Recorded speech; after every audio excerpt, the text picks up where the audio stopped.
Bienvenue. Aujourd'hui, on plonge dans un document un peu différent, un support de cours sur l'aménagement d'un espace.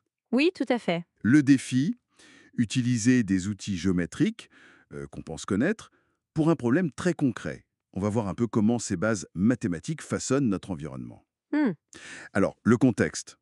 On a une salle de soins à organiser. L'image source, elle nous montre différentes zones. Accueil, attente, soins. voilà, Et pour que ça fonctionne bien, il faut être précis sur les dimensions. exactement. Et le besoin ici, c'est de calculer deux longueurs bien spécifiques, EC et GH. C'est important parce que sans ces mesures, impossible de bien délimiter les espaces, ou d'optimiser la circulation, même de commander le bon mobilier. Ah oui, je le vois. C'est vraiment la géométrie au service de l'ergonomie en fait, et de la fonctionnalité. D'accord. Et pour obtenir ces mesures, on va mobiliser deux grands noms, Pythagore et Thalès. C'est ça. Commençons peut-être par EC. En regardant le plan, on voit bien le triangle ECD. Et le document, il précise qu'on le suppose rectanglandé. C'est notre point de départ. Et cette hypothèse de l'angle droit, elle est cruciale. Sans elle, Pythagore ne s'applique pas, tout simplement. Ok. Le théorème ne dit le carré de l'hypoténuse, donc EC ici, est égal à la somme des carrés des deux autres côtés. Donc EC carré égale ED carré plus CD carré. C'est la relation de base pour calculer une distance directe quand on a un angle droit. Bon, appliquons ça alors. Les sources donnent ED égale 3 mètres et CD égale 4 mètres. Oui, Donc, le calcul devient EC carré égale 3 au carré plus 4 carrés. Ça fait 9 plus 16 égale 25. voilà. Donc EC, c'est la racine carrée de 25, ce qui nous donne 5 mètres. 5 mètres. Ah, le fameux triangle 3-4-5. C'est un classique celui-là. On le retrouve un peu partout, depuis l'arpentage antique jusqu'à nos plans modernes. C'est vrai. C'est ça qui est beau avec les maths. Une relation simple qui résout un problème de distance très pratique. Simple, efficace, on a notre première mesure. C'est clair. Mais alors, pour la longueur GH, là, on ne voit pas de triangle rectangle évident. Comment on fait? Ben justement, c'est là qu'intervient notre deuxième outil, le théorème de Thalès. D'accord. On change un peu de perspective et on regarde le triangle FAB. Le segment GH, celui qui nous intéresse, il est parallèle à la base AB.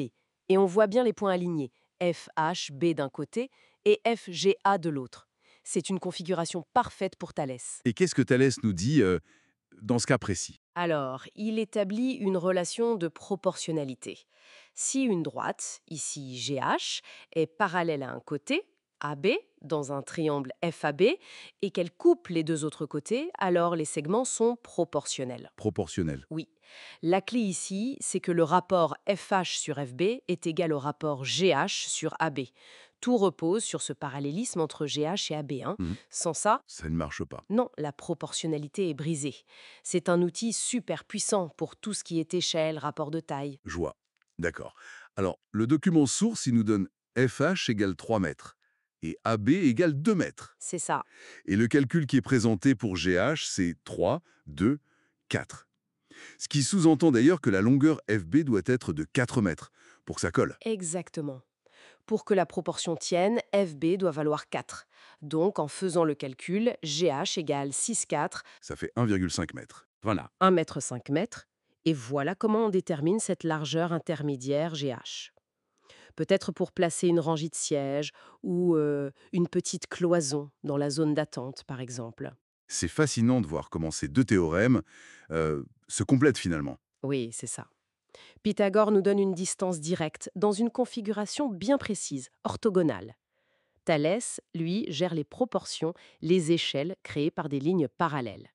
Deux outils bien distincts pour deux types de problèmes géométriques qu'on rencontre dans un seul projet d'aménagement. Donc, si on récapitule, on a EC égale 5 mètres, trouvé avec Pythagore, et GH égale 1,5 mètre, trouvé avec Thalès. Tout à fait. Et ces chiffres, bon, ce sont plus que des résultats d'exercices. Ils montrent bien comment des principes mathématiques fondamentaux ils sont tissés dans notre environnement construit, que ce soit en architecture, en design, ou même pour un petit projet chez soi. La géométrie est partout, en fait. Exactement.